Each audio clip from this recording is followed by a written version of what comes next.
Verá usted, yo estaba enfermo de literatura. Lo mío era grave y alarmante. Leía el mundo como si fuera la prolongación de un interminable texto literario. Estaba impregnado de literatura. Hablaba en libro, no desdeñaba como carne literaria prácticamente nada. Es decir, estaba condenado a fijarme en todo, en las lágrimas de la viuda, pero también en sus piernas enloquecedoras, en la mosca que se posaba en la nariz de la carnicería, en la mágica luz que invade las ciudades en el instante final del atardecer. Era un fastidio, porque no es que me interesara la literatura, no es que sintiera cierta atracción por ella, no, es que yo era literatura. Estaba muy enfermo de literatura y, para colmo, en un intento de curarme un poco, no tuve mejor idea que visitar a mi hijo Rodolfo, ágrafo tráfico en Nantes. Fui con el propósito de viajar y airarme un poco, de tratar de huir de mi enfermedad y, de paso, echarle una mano a mi hijo, que llevaba una temporada muy rara. Pasaba por momentos delicados, pues, tras publicar su peligrosa novela sobre el enigmático caso de los escritores que renuncian a escribir, había quedado atrapado en las redes de su propia ficción y se había convertido en un escritor que, pese a su compulsiva tendencia a la escritura, había quedado totalmente bloqueado, paralizado, ágrafo tráfico en Nantes. Fui a verle con la intención de ayudarle. Viajé a Nantes sin escuchar a su madre, que me había dicho que visitar precisamente al heredero de todas mis neurosis era lo menos indicado para intentar salir de mi enfermedad. Rosa, mi mujer, tenía la razón. En Nantes no me encontré más que con otro enfermo de literatura, y no solo eso. Desde el primer momento, Rodolfo, que en el fondo me había odiado siempre, intentó contagiarme con su neurosis, y es más, tardó en saberlo, pero en cuanto lo descubrí, quedé aterrado. Intentó matarme de una sobredosis de literatura. Regresé a mi casa en Barcelona antes de que Rodolfo cavara mi tumba, y en los días que siguieron me dediqué con un grandísimo, pero sin duda efectivo esfuerzo a no pensar en nada que me remitiera a la literatura. Verá usted, pasó entonces algo horrible. Comencé a pensar solo en la muerte. Me pasaba horas enteras pensando en ella. A eso me condujo eludir la literatura. Incluso cuando dormía pensaba en la muerte. Lloraba en sueños y luego despertaba y le decía a Rosa que no había sido nada. De verdad, solo un sueño o algo parecido, no ha sido nada. Pero no era un sueño, no era una pesadilla, era una voz lúgubre, la voz que hasta de noche me rondaba y me decía que iba a morir y que ya faltaba poco. Me despertaba de noche y, tras decirle a Rosa que no era nada, iba a la cocina a beber algo. Cualquier cosa con alcohol, y hasta la cocina me seguía mi mujer, que, en cuanto me casaba con una botella de algo, me decía que yo estaba fatal, que de aquella forma no podía continuar y que quizás sería mejor que hiciéramos los dos algún viaje, o ver si podía olvidarme de la muerte, aunque fuera a costa de volver a pensar en la literatura. Y un día ella apareció con 2 billetes para las Islas Azores. Y aquí estoy yo ahora, ya ve usted, en la isla de Fayal, en los Azores, en esa encantadora Café Sport. Quisiera preguntarle si le interesa la literatura, pero no voy a hacerlo. Tampoco voy a preguntarle por el hombre más feo del mundo, por el feo de Tongoy. Seguramente no lo conoce, pero quiero que sepa que el feo Tongoy ayer me cambió la vida en este bar, en el Café Sport. Seguramente usted no conoce a Tongoy. Llegó a esta isla como mi mujer y yo, el pasado viernes. Seguramente no ha hablado con él, pero quizás la haya visto, y si lo ha visto no creo que haya podido olvidarlo, porque es el vivo retrato de Drácula. Es el hombre más feo del mundo. Tongoy es de origen chileno, pero también polaco.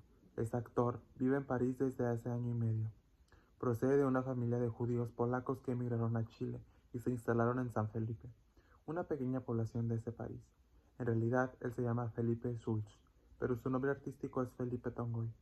Últimamente se ha hecho famoso en Francia por una película en la que interpretó a un siniestro viejo que se dedica a raptar niños.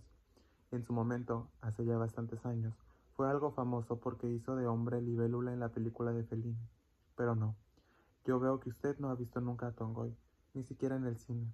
Yo le vi ayer aquí, en este bar. Rosa se había quedado en el hotel, y yo hice una escapada consentida, y no sé cómo fue que entablé conversación con él. En escasos minutos se estableció entre los dos una relación de gran confianza. De pronto, era como si nos conociéramos de toda la vida. Nos cogimos con tanta confianza que a los pocos minutos yo me atreví a preguntarle en qué momento de su vida había descubierto que era feo. Pues mira, me dijo Tongoy, yo tenía unos 7 años y fui de excursión con mi familia. Con nosotros iba Olga, una amiga de mi madre. Olga estaba embarazada y en un momento dado, tras una larga y extraña discusión, acabó preguntándole a mi madre: crees que mi bebé sacará la leche de mi sangre? Al oír esto, le dije a Olga en mi lenguaje de niño, pero ¿cómo puede ser tan tonta? Ella entonces me miró con rabia y me dijo, Dios mío, ¿cómo puede ser tan malo y tan feo? Cuando volvimos a casa le pregunté a mi madre si era verdad que yo era feo y me dijo, solo en Chile. En ese preciso instante me juré que algún día tendría el mundo a mis pies. Tongoy es fantástico. Una vez cuando era joven una chica se enamoró de él. Ella iba a comprar a una tienda que estaba situada en el mismo subterráneo donde él vivía. No había luz. La chica llegó a perseguirle. Tongoy le explicó que su entusiasmo se debía a un efecto de la luz, que no había que ser tan literaria en la vida, y que si supiera que a él le gustaban los hombres se moriría. Así cortó de raíz el sentimiento que había nacido en ella. Tongoy piensa que esa chica era maravillosa y una gran persona, y que en general las historias de amor no son historias sexuales, son historias de ternura. Tongoy piensa que la gente no entiende eso, o no quiere entenderlo. Tongoy, ayer al atardecer, aquí mismo donde estamos usted y yo ahora hablando, me cambió la vida. Verá usted, cuando lo oí decir que le había dicho a la chica que no había que ser tan literaria en la vida, me bebí de un solo trago una ginebra y me atreví a contarle mi problema, y le expliqué que, cuando lograba dejar de pensar en la literatura, pensaba en la muerte, y viceversa. Le hablé de mi círculo infernal. Tongoy, Drácula en el crepúsculo, me escuchó como me escucha usted ahora en estos momentos, con paciencia y comprensión, hasta diría que con ternura. Cuando terminé de hablar, Tongoy me dijo sin saber que iba a cambiarme la vida. Pero esto es tremendo. ¿Cómo puede vivir así? En lugar de dar tantas vueltas a la muerte y la literatura, debería ser menos egocéntrico y preocuparte por la muerte de la literatura que, de seguir las cosas como van, está al caer. Eso sí que debería quitarle el sueño.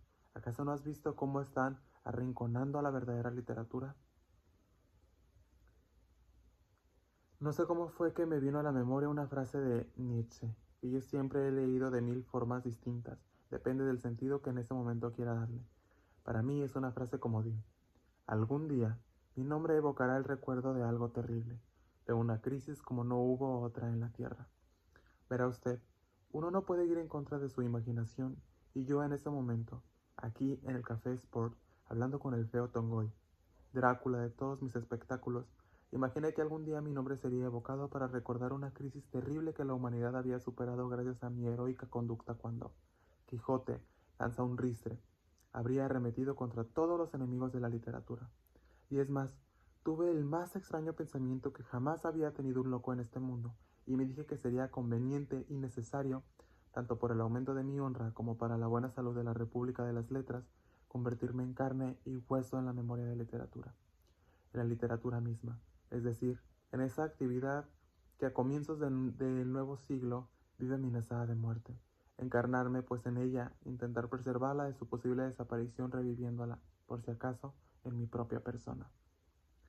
Nada le dije al feo Tongoy de ese pensamiento, pero eso sí, le agradecí en silencio que hubiera sabido reconocer el pequeño espectro de mis obsesiones personales hacia un tema más amplio, el de la muerte de la literatura. Le agradecí en silencio que me había ayudado a ver que la lucha contra la muerte de la literatura debía tener prioridad absoluta sobre el combate contra mi propio mal. Bien mirado tan pequeño. Y aquí me tiene usted ahora. Soy la memoria de la literatura.